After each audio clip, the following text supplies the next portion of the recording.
Okay, sorry about that. See that my camera shuts down on me, so I'm just going to try to pick up where I left off. We're talking about resultant vectors, and so in this picture, once you've got A and B vectors drawn, you're going to connect the initial point of A to the terminal point of B, and that is your resultant vector. That is the sum of A plus B. Now the second method is to draw a parallelogram. So the way that works is you still draw your first vector A, from initial point to terminal point, making sure you put your arrow. But when you draw vector B this time, you start vector B's initial point at the initial point of A, which is unlike what we did up here. And you might say, well, how does that get us to the endpoint of our resultant vector? The one that we're looking for. And the answer is in drawing a parallelogram and knowing some characteristics of parallelograms from geometry. So we know that in a parallelogram, opposite sides are congruent to each other. They have the same length. And so what we can do here is if we draw a parallelogram, that is, we take from this terminal point of A, if we draw a line segment that's parallel to segment B and has the same length, and then do the same thing from the terminal side of B. Draw a line segment that's parallel to A that has the same length. Then they'll end up connecting at the terminal point, which is the same terminal point as we had up here. And the reason this method is important to us is, again, in that how we're going to solve problems that we're asked to do, like on examples 1 and 2 on the next page. So anyway, here are a couple other things we want to talk about as far as the addition of vectors. It's commutative. It doesn't matter if you add A plus B or B plus A. You're still going to get the same answer. It's also true that you have opposites, just like negative 8 and positive 8 are opposites in addition, because one plus the other is equal to 0. You can have two vectors that add to 0. And we'll see that in figure 23. If you go down here toward the bottom of the page, and I encourage you to follow along with your book as you're trying to watch this video. Vectors V and negative V have the same length, but they have the exact opposite direction. So if you added those two together, you got what's called the 0 vector. Here we see A plus negative B being shown in a picture. You see A going up. This would be what B would have as far as its length and direction, but the opposite of B would be going in the other direction, so that red vector is A plus negative B. In figure 25, the last thing we'll talk about before looking at the examples is that you can multiply a vector times a scale, what we call a scalar, that is a number that doesn't have direction to it. So we've got scalars that have no direction. Those are numbers that have no direction. Vectors do have both magnitude and direction.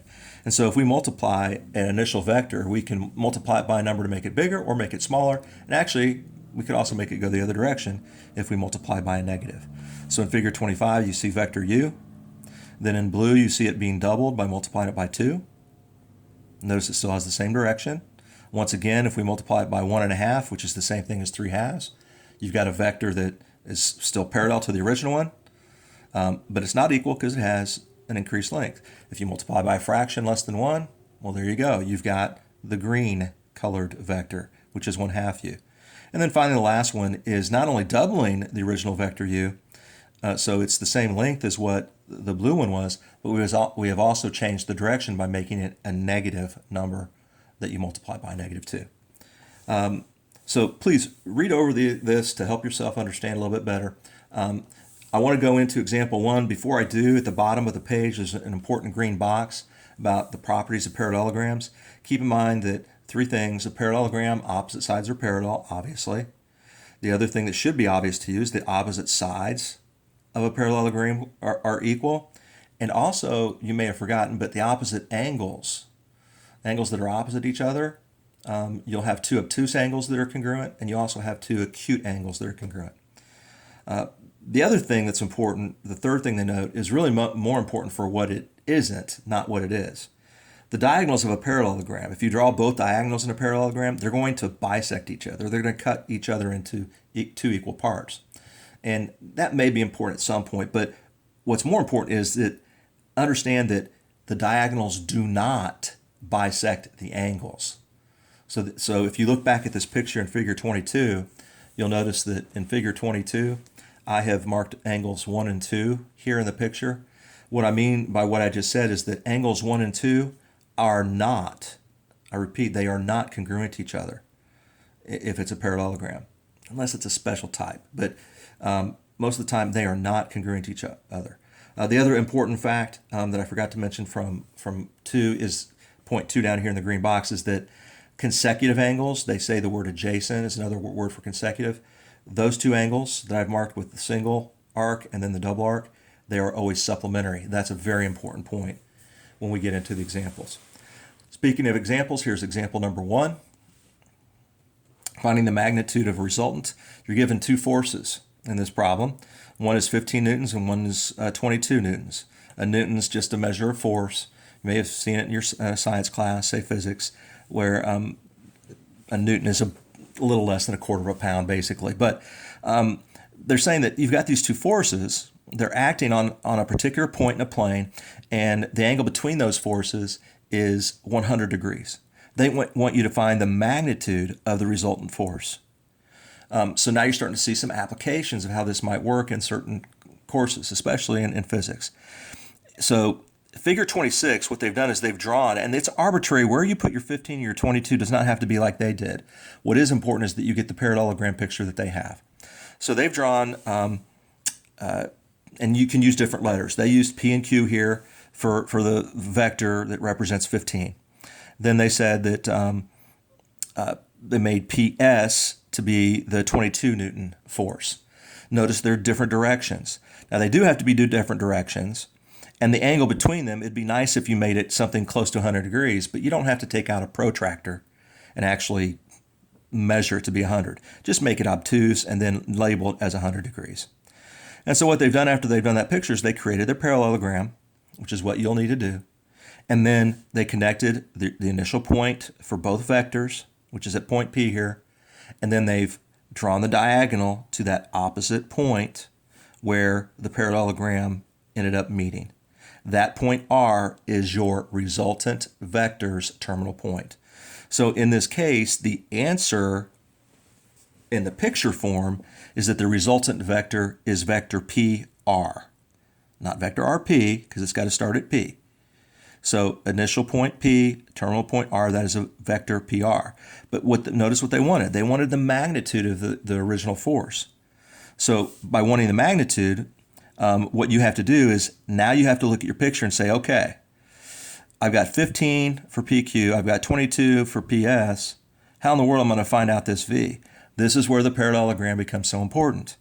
Because in a parallelogram, you know that consecutive angles are supplementary. So if this angle, SPQ, that we have labeled as 100 degrees here, if that's 100, that means this angle over here, angle Q, has to be 80. And if this side, PS, represents the 22 newtons, if that's 22, then this is 22. And look what we have.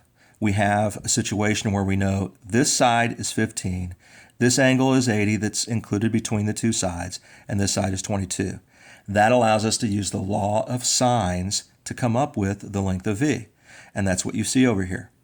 Now, you'll see that they put what looks like absolute value signs around V. You do that with vectors, and I think they mentioned this earlier in the reading if you've read the section already. When they do this, they're talking about the magnitude of a vector. So when you're just talking about the magnitude of a vector, V is the name of the vector, but the absolute value symbols don't mean absolute value in this case. What they mean now is the magnitude of the vector V. So the magnitude of the vector V when you square it equals 15 squared plus 22 squared minus 2ab cosine c. All right, so there it is, 2 times 15, 22, and then cosine of 80. That is directly from the picture in the law of cosines. Then using your mathematics, using your calculator, you come up with an answer finally when you square root the 594 of approximately 24 newtons. And since the question was given to us as 15 and 22 newtons, then we can also say that we can round off to the nearest unit on this one. So you're ready to try problems like exercise 27. Now, I'm going to do one more example, then I'll give you your assignment. And this is example number 2. Finding the magnitude and direction of what's called an equilibrant. An equilibrant is a counterbalancing of a resultant vector. So it's the opposite vector of a resultant. That's what the equilibrant is. So in this case, if your resultant vector was labeled u, then your equilibrant would be negative u. So here's the problem, example 2. Find the magnitude of the equilibrant of forces of 48 and 60 newtons respectively that are acting on a point A if the angle between the forces is 50 degrees. And then they ask you to find the angle that's between the equilibrant and the 48 Newton force. So start off just by getting your picture like you did on example number 1. Here's the 48 newtons in one direction, 60 newtons in another. The angle between them, the angle they form, that is 50 degrees. Just like they gave you in the problem. And you don't have to measure it out to be perfect 50. So you would start with this segment and this segment with the arrows going in respective directions. Once you've done that, then draw your parallelogram. And when you get your parallelogram drawn, then that opposite point, in this case point C, that will be your terminal side of the resultant vector. So the resultant vector of these two forces of 48 and 60 newtons acting on this point A with a 50-degree angle between them is this vector V. Notice that we say this is 60 just because this is 60, opposite sides of a parallelogram. Same thing over here with the 48. Now you can go ahead and find out what V is, but what you have to keep in mind is what they asked us to find was the equilibrant. So if you're thinking about the actual magnitude of the equilibrant, it's going to be the same as V. It's just going to be going in the opposite direction. So we really don't have to worry about the positive negative until we start thinking about the angle that they've marked with alpha here. So or theta, excuse me. Anyway, so they've labeled the angle that we're asked for, which was the angle between the equilibrant and the 48 Newton force. We'll do that last. The first thing, though, you see down here to find the magnitude of V, again, it's the law of cosines. Plug in the numbers. You got the 48 squared from here. You got the 60 squared from here. You're looking for V squared. So that means you subtract 2 times the 48 and the 60 multiplied together, cosine of 130. It's nothing but the law of cosines, guys. That's why the law of cosines was done before this section. So the answer turns out to be 98 when you ran off your answer to the nearest unit. So that is the force. Now, what about that angle? In order to find that angle, we have to do a little extra work. And I'm going to let you go ahead and read on the next page on how to do that. But basically, you're going to use the law of sines because what you know up here is that this angle is 130. You know that V is now 98. And what you need to find is this angle right here. And they talk about that. They call it angle CAB. To find that angle is important to us because once you find that angle, you can then subtract it from 180 to find this angle right here that they've asked you to find. That one is the one they ask you to find. The angle between the 48 Newton vector and the equilibrant. So to find this, you're going to take 180 minus whatever that is. Remember, that 50 is not cut in half. Okay, do not assume that they're each 25. That's not the correct way to do it. You need to use the law of sines, as you'll see on the next page. Real quick, I'll go ahead and show that to you. If you look at the top of the next page, here is the sine of that angle CAB, the one that I showed you with the arc, over the side opposite of it, which is 60, if you look back at the picture.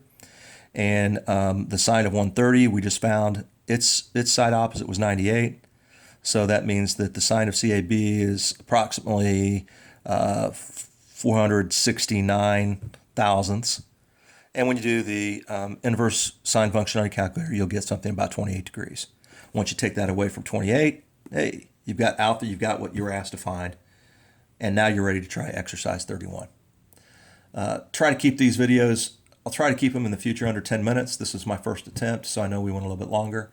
But I hope you guys are doing well, and I hope this helped. Take care.